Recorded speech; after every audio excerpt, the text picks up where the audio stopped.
All right, so you guys have sent in a ton of info about these charges against Russell Brand. Yeah, it's And quite the story. it's a lot to unpack. And we're Yeah. talking really serious stuff, allegations of rape and sexual assault. Definitely not a light topic. No, not at all. And we really want to make sure we get this right. So this deep dive, we're going to lay it all out, understand the specifics of the charges, the timeline, the whole thing. Yep, getting into the nitty-gritty of it all. Exactly. And we're working from the news articles you sent us. So let's just jump right in. Sounds good. Let's do it. What are the actual charges that Brand is facing? Okay, so officially, the Metropolitan Police have confirmed that Russell Brand is facing 5 charges. And these are related to allegations made by 4 different women. 5 separate charges. 5, yeah. And each one stems from a different woman's account. Wow. Okay. And to be clear, what are the specific charges? So we're talking 1 count of rape, 1 count of indecent assault, 1 count of oral rape, and then 2 more counts of sexual assault. Okay, so 5 charges in total stemming from 4 different women. Uh-huh. And we're talking about a range of really serious offenses. Absolutely. And it's important to note that these alleged incidents span a significant period of time. Yeah, that's right. This isn't something recent, is it? Yeah. Can we lay out that timeline? When and where did these alleged offenses happen? Right. So the charges relate to incidents that allegedly occurred between 1999 and 2005. Okay, so going back quite a ways. Yes. The earliest allegation is rape, and this is reported to have taken place in the Bournemouth area back in 1999. 1999. Then in 2001, a woman has alleged indecent assault. This one was in the Westminster area of London. Okay. Then we moved to 2004, again in Westminster. There are allegations from one woman of both oral rape and sexual assault. So 2 separate charges there from the same woman in the same year. Right. And finally, between 2004 and 2005, another woman is alleging sexual assault, also in Westminster. So a span of about 6 years with all of these alleged incidents taking place in England. Okay, so these are obviously some very serious accusations covering a long period of time. What happened that finally led to these charges being brought now? Well, this is where things get interesting. It all really stems back to September 2023. That's when a joint investigation by the Sunday Times, the Times and Channel 4's dispatches, brought a number of allegations against Brand to light. Right, so that was a pretty big moment. It felt like it really shifted things. It did. There were a lot of really serious allegations being made publicly.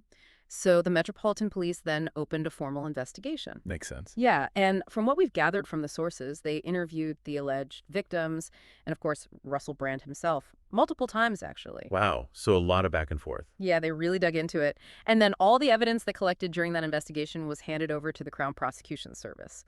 They're the ones who ultimately decide whether there's enough evidence to actually bring charges. And in this case, they clearly decided there was. Yes, they did. So it's a direct line from those initial public allegations in 2023 to where we are now. Definitely. It's quite a journey. It is.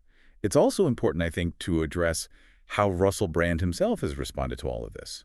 What has he said publicly? Right. So shortly after the charges were announced, Brand posted a video on X. Oh, so like a direct response. Yeah, he wanted to get his side of the story out there. And in this video, he was very clear and very firm in his denial. He said, and I quote, "What I never was a rapist. I've never engaged in non-consensual activity." So complete and total denial of all charges. Yes, very strong language. He also mentioned that now he's going to have the opportunity to defend himself in court. Which makes sense. That's his right. Exactly. And he expressed gratitude for that opportunity. So a public denial and an indication that he's going to be fighting these charges. Precisely. Okay, so the legal process is now in motion. What are the next steps? What happens from here? So the first thing that's supposed to happen is that Brand has been told to appear at Westminster Magistrates Court. When is that scheduled for? May 2nd. May 2nd. Okay, so coming up pretty soon. It is, however, there's a bit of a wrinkle. Oh. Yeah, because reports suggest that he's currently in the United States. Ah, so not in the UK. Exactly. Right. And that creates some logistical hurdles. So typically in a situation like this, the prosecution would first try to get him to voluntarily return to the UK to face these charges. Okay, so basically just asking him to come back. Right. But if that doesn't happen, then they might need to look at extradition. And that's a whole other process, isn't it? It is. Extradition is basically a formal legal process where one country requests that another country hand over a person to face criminal charges. So it involves 2 governments. Yeah, and it can be pretty complex. It all depends on the specific laws and agreements between those 2 countries. And I imagine it can take a while. It definitely can. It's not a quick thing. Okay, so we've got the criminal charges and the timeline. Now let's talk about the civil case. Because it's not just criminal charges he's facing, is it? No, it's not. Yeah. There is a separate civil case that's also ongoing. Right. And for those who might not know, what's the difference between a criminal case and a civil case? Sure. So in a criminal case, it's the state that brings the charges against someone. They're alleging that this person broke the law, Mhm. and the goal is to determine guilt or innocence and then potentially impose some kind of punishment. Okay, so it's about society as a whole. Right. Exactly. But a civil case is different. It's an action between two private parties, and usually it's about seeking some kind of compensation for harm that was suffered. So, like someone suing someone else. Exactly. And in this case, the civil case was filed by a woman who's being referred to in court documents as AGX. So we don't know her actual name. Right, she's remaining anonymous. And she filed this case against Brand back in February at the High Court in London. What's she seeking in this case?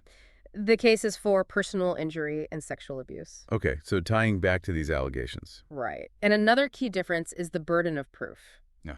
In a criminal case, the prosecution has to prove guilt beyond a reasonable doubt. Which is a very high bar. It is.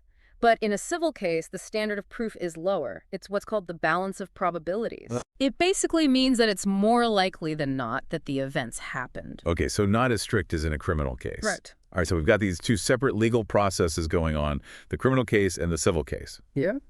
The Crown Prosecution Service has also issued a statement regarding all of this. What are they saying?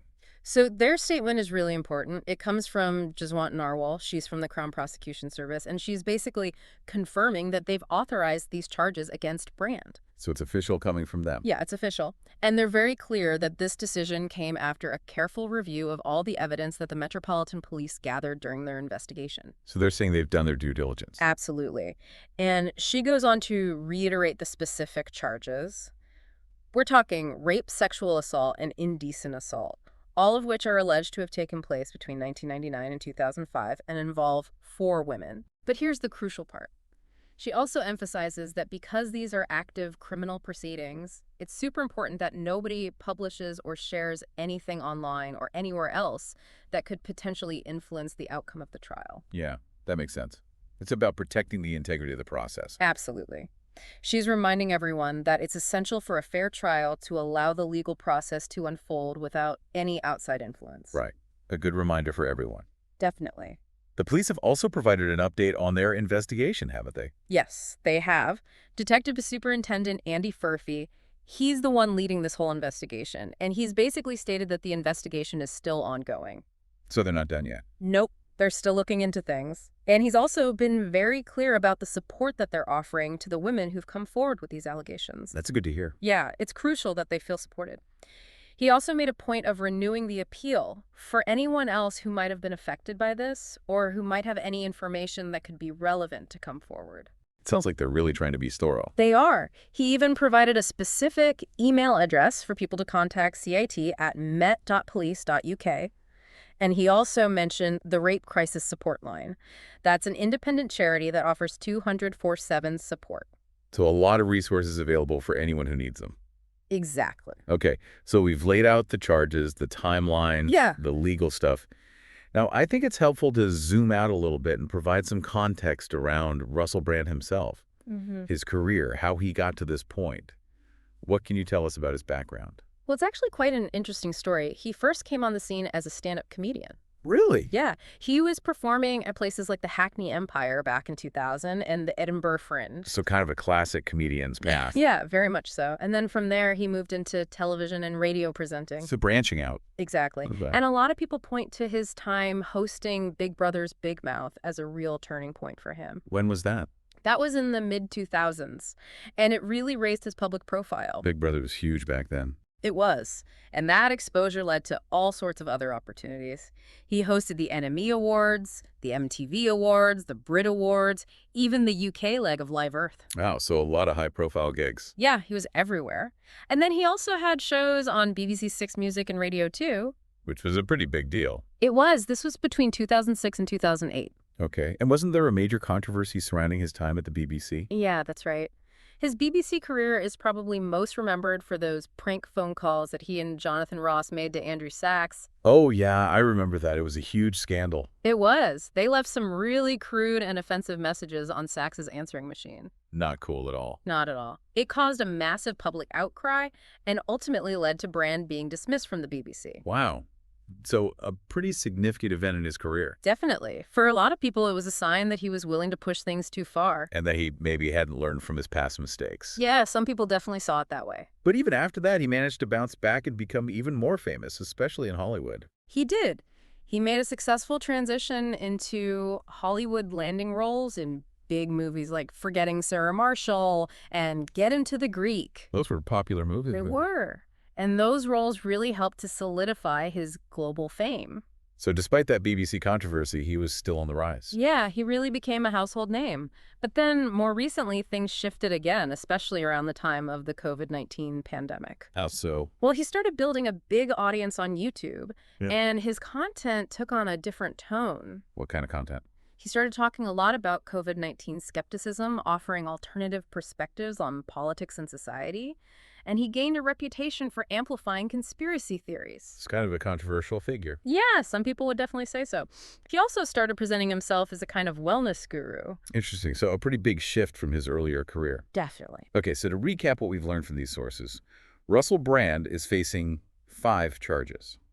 1 count of rape, 1 count of indecent assault, 1 count of oral rape, and 2 counts of sexual assault. That's right. These charges relate to allegations made by 4 different women, and the alleged incidents are said to have taken place between 1999 and 2005. That's the timeline we're looking at. Brand has publicly denied all of these allegations, and the case is now making its way through the legal system with a court appearance scheduled for May 2nd. Though his location in the U.S. might complicate things. Right.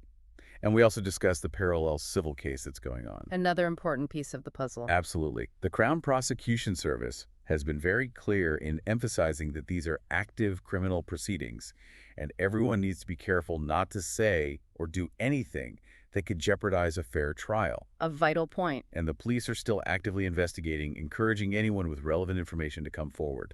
So this story is definitely still developing. It is. Yeah. And we've also touched on Brand's career trajectory from his early days as a comedian to his mainstream success and his more recent foray into online platforms and alternative viewpoints. It's been quite a journey.